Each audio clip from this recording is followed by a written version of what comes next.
तो चलिए बच्चों शुरू करते हैं सॉलिड स्टेट लेसन नंबर 1 का लेक्चर नंबर 3। इसके अंदर आज हम पढ़ेंगे क्रिस्टलीय जालक। इससे पहले लेक्चर में मैंने बताई थी कि हमारे जालक कितने प्रकार के होते हैं। तो 2 प्रकार के होते हैं, क्रिस्टलीय ठोस और दूसरा होता है अक्रिस्टलीय ठोस। इस चैप्टर के अंदर हम क्रिस्टलीय ठोसों के बारे में पढ़ेंगे। उसमें एक टॉपिक है हमारा क्रिस्टलीय जालक। क्रिस्टलीय जालक क्या होता है? क्रिस्टलीय ठोसों का मुख्य अभिलक्षण अवयवी कणों का नियमित और पुनरावर्त पैटर्न है। यदि क्रिस्टल में अवयवी कणों को त्रिविमीय अवस्था का मतलब होता है कि लंबाई भी, चौड़ाई भी और ऊंचाई जब के आरेख के रूप में निरूपित किया जाए, जिसमें प्रत्येक कण को बिंदु द्वारा चित्रित किया जाए, तो इस अवस्था को क्रिस्टल जालक कहते हैं। क्रिस्टल जालक को फ्रांस के गणितज्ञ ब्रेवे के नाम पर ब्रेवे जालक भी कहते हैं। यानी कि अवयवी कण मैंने क्या बताए थे? परमाणु भी हो सकते हैं, अणु भी और आयन भी। जब उन्हें हम रेगुलर रूप से और बार बार रिपीट करके जो एक क्रिस्टल प्राप्त होता है, एक व्यवस्था प्राप्त होती है त्रिविमीय, उसको हम जालक बोलते हैं। जैसे कि हम जो हमारे परमाणु होते हैं, अणु होते हैं या आयन होते हैं, उन्हें हम गोल मानते हैं, गोला के रूप में। इसका नाभिक यानी कि केंद्र होता है। तो हम इसके जो नाभिक होते हैं, अगर हम उनको बार बार रिपीट करें, जैसे कि चित्र में दिखाया गया है कि इसमें अगर हम, जैसे मैंने बिंदुओं को यानी कि इनके परमाणु के नाभिक को ये पूरा गोला ना मान के, ऐसे परमाणु ना मान के, हमने क्या मान लिया? एक इसका ये केंद्र, सेंटर। अब दूसरे परमाणु का सेंटर ये है इधर उसके बराबर में, तो ये सेंटर मान लिया। अब हमने इन्हें एक दूसरे के साथ बिल्कुल सीधे ऐसे हमने यहाँ पे एक पैटर्न बनाया। फिर इनके बीच में दूसरी लाइन में एक और परमाणु लिया। अब ये इसका सेंटर ये है और ऐसे इनके बीच में होगा। ऐसा बीच में लेने से क्या हुआ? इसमें एक तो दृढ़ता आ जाएगी और पैकिंग इफिशियंसी यानी कि कम स्थान में ज़्यादा परमाणु आ जाएंगे। जैसे आप एक मिठाई का डब्बा लो, उसके अंदर अगर लड्डू या रसगुल्लों को पैक करोगे तो उसके अंदर क्या होगा? अगर आप एक के बराबर में एक रखोगे तो कम रसगुल्ले होंगे। अगर हमने 2 के बीच में एक रखा तो अच्छे दृढ़ता के साथ भी और दृढ़ भी हो जाएंगे में और ज़्यादा भी आएंगे। तो इसलिए पैकिंग इफिशियंसी और दृढ़ता बढ़ाने के लिए बीच में एक अणु होता है, परमाणु। तो अब इसमें हमने ये रख दिया, फिर इसके बीच में रख दिए। तो ये अब क्या हुआ? अब इसमें भी एक सीधे में रखा हमने, ऐसे ये रख दिया। अब फिर उसके नीचे फिर जैसे पहले वाला लाइन थी, ऐसी नीचे ये बनाई। फिर इसकी सीध में ये बनाई, दूसरे के 4 वाली बनाई, फिर तीसरे वाले की सीध में 5 बनाई। तो ऐसे जब हम किसी चीज़ को पुनरावर्त करते हैं लंबाई, चौड़ाई, ऊंचाई में, और लंबाई, चौड़ाई, ऊंचाई में हमने ये दिखाते हैं चित्र में। जब हमने इसे पुनरावर्त करा, जैसे ऊपर के 2.1 2 3, अब ये जो पहले को छोड़ के ये 1 2 ये मान लिया हमने, ये हो गए 1 और ये 2। फिर उनके नीचे के जो थे 3 और 4, इन्हें 3 और 4। अब 1 को 2 से मिलाया, 2 को 3 से, 3 को 4 से, 4 से 1 से। फिर ऐसे ही जो नीचे के पॉइंट थे हमारे, ये इसे हमने 1 मान लिया, फिर 2, फिर 3, फिर 4, इसे 1 2 3 4 इसे मिलाया।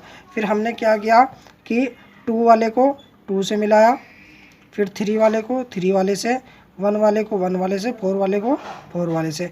ऐसे ही फिर आगे ये हमने आगे ऐसे मिलाया। दूसरा बिंदु था जो, इसके बाद यहाँ पे ये बिंदु, इसे मिलाया और फिर इसे और इसे मिलाने पे ये बन गया ऊपर का, मान लिया फर्श बन गया, ऊपर की छत। फिर नीचे भी ऐसे ही जो हमारे पास में बिंदु थे उन्हें भी ऐसे मिला दिया। तो यहाँ पे फिर पीछे वाले को, जैसे 2 नंबर वाले को 2 नंबर वाले से मिला दो, फिर 3 वाले को 3 से मिला दो, फिर 1 वाले को 1 वाले से मिला दो, और फिर 4 वाले को 4 वाले से। ये जो भी जैसे भी आप समझ सको कि मान ले पीछे वाले बिंदु को पीछे वाले से और आगे वाले बिंदु को आगे वाले से। ऐसे जब बार बार पुनरावर्त किया जाएगा तो एक जो ये किस जालक बनता जा रहा, एक बहुत बड़ा आकार बनता जा रहा है, इसे बोलते हैं क्रिस्टल जालक। जैसे कि हम अपने घर में देख लें, जो हमारे घर में सबसे पहले जैसे हमारी ईंट होती है, मकान बनाते हैं, तो ईंट को बार बार पुनरावर्त करते हैं तो हमारा एक मकान तैयार हो जाता है लंबाई, चौड़ाई और ऊंचाई में। जैसे कि हमारे पास ये एक क्यूब है, इसके अंदर लंबाई भी है, चौड़ाई भी है और ऊंचाई भी है, यानी कि ये हमारा क्या बन गया? एक क्रिस्टल जालक। और जो इसका सबसे छोटा भाग है ये होता है सबसे छोटा भाग, ईंट मान ले, या इसका सबसे छोटा भाग यूनिट सेल बोलते हैं इसे, एकक कोशिका, जिसके बारे में हम आगे पढ़ेंगे।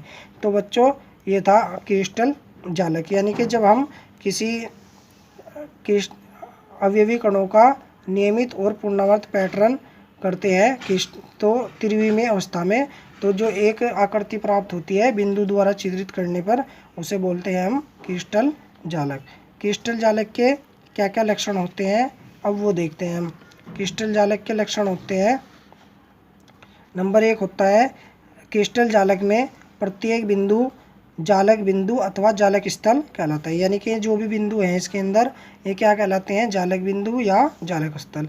क्रिस्टल जालक का प्रत्येक बिंदु एक अवयवी कण को निरूपित करता है, जो एक परमाणु, अणु या आयन हो सकता है। जो ये एक बिंदु है, ये बिंदु है, ये बिंदु नहीं है, ये क्या हो सकते हैं, परमाणु, अणु या आयन, यानी कि इनके अवयवी कण है जिससे कोई ठोस बनता है। फिर तीसरा लक्षण क्या है, जालक बिंदुओं को सीधी रेखाओं से जोड़ा जाता है जिससे जालक की ज्यामिति व्यक्त की जा सकती है। जैसे हमने इसे जोड़ा तो जिससे हमारे पास एक घन प्राप्त हुआ या घना प्राप्त हुआ, तो इससे ज्यामिति प्राप्त हुई जब हमने इन्हें बिंदुदार रेखाओं के सीधा जोड़ा है। तो ये क्रिस्टल जालक था। अब इसके क्रिस्टल जालक को गणितज्ञ के ब्रेवे के नाम पर ब्रेवे जालक भी कहते हैं। तो बच्चों पढ़ते हैं हम एकक कोष्टिका। एकक कोष्टिका यानी कि यूनिट सेल। एकक कोष्टिका क्रिस्टल जालक का सबसे छोटा भाग होता है। इसे जब भिन्न दिशाओं में पुनरावर्त किया जाता है तो पूरा जालक बन जाता है।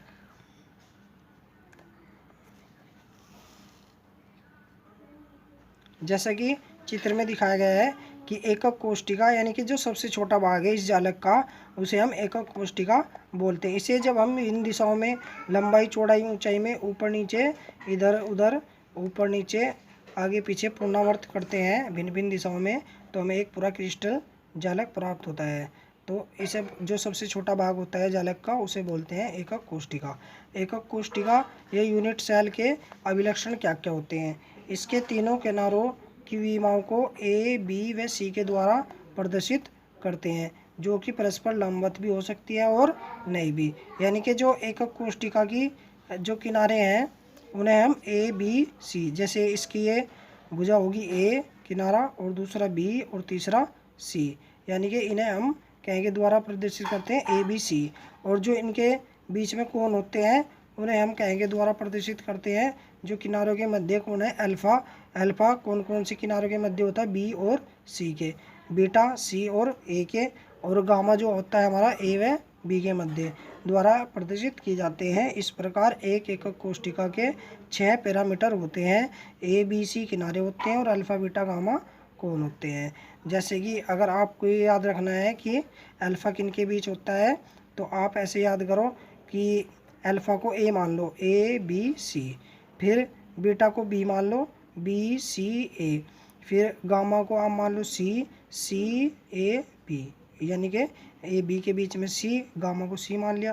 तो ऐसे याद कर सकते हैं। दूसरा यह है कि ए के सामने अल्फा और बी के सामने बीटा और सी के सामने गामा। तो ये एकक कोष्टिका यानी कि सबसे छोटा भाग किसी भी जालक का एकक कोष्टिका कहलाता है। अब एकक कोष्टिका के प्रकार पढ़ लेते हैं। एकक कोष्टिका के जो प्रकार हैं, यूनिट सेल को मुख्य रूप से 2 भागों में बांटा गया है। नंबर 1 क्या है, आद्य एकक कोष्टिका, और दूसरी क्या होती है, केंद्रित एकक कोष्टिका। आद्य एकक कोष्टिका को प्रिमिटिव यूनिट सेल भी बोलते हैं और केंद्रित एकक कोष्टिका को सेंट्रल यूनिट सेल बोलते हैं। आद्य एकक कोष्टिका ये बहुत ही सिंपल है। जब अवयवी कण एकक कोष्टिका के केवल कोनों पर उपस्थित हो तो उसे आद्य एकक कोष्टिका कहा जाता है।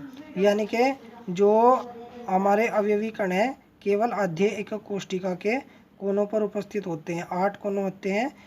जैसे हमारे घर में ऊपर के 4 छत के कोने होते हैं और 4 नीचे फर्श के कोने होते हैं। जब परमाणु या अणु या आयन इनके केवल कोनों पर उपस्थित हों 8 कोनों पे, तो वो कहलाती है आद्य एकक कोष्टिका।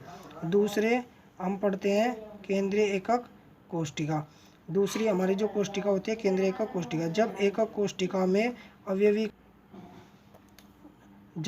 कोष्टिका में एक अथवा अधिक अवयवी कण कोनों के अतिरिक्त अन्य स्थितियों पर भी उपस्थित होते हैं तो उसे केंद्रित एकक कोष्ठिका कहते हैं।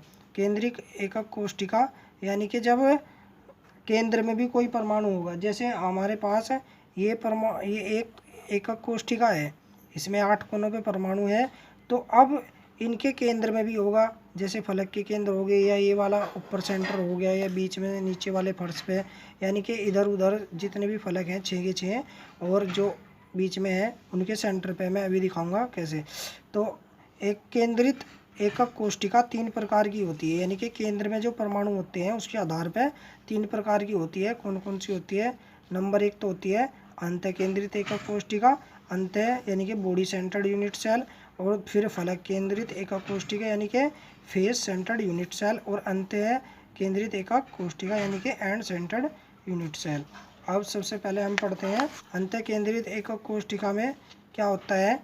इसमें ऐसी एकक कोष्ठिका में एक अवयवी कण कोनों में उपस्थित परमाणु या अवयवी कण जो भी है उसके अतिरिक्त उसके अंतः केंद्र में भी उपस्थित होता है, यानी कि 8 कोनों पे तो परमाणु होंगे ही होंगे, लेकिन एक बिल्कुल बॉडी में कैसे, जैसे ये हो गया हमारे पास एकक कोष्ठिका, अब इसके बिल्कुल बॉडी में हमने एक परमाणु रख दिया, यानी कि नीचे के फर्श से भी इतने ही ऊंचाई पे और ऊपर से छत से भी इतनी ऊंचाई पे, और इधर दीवारें हैं जो साइड की, इनसे भी इतनी ही, बिल्कुल बीच में, यानी कि नीचे नहीं मिलाना ना ऊपर बिल्कुल मिलाना, बिल्कुल बीच में चारों ओर 1 2 3 4, यानी कि सभी जगह से जितने भी हमारी दीवारें हैं ऊपर से नीचे सबके बिल्कुल सेंटर में ये बॉडी में बोला जाता है।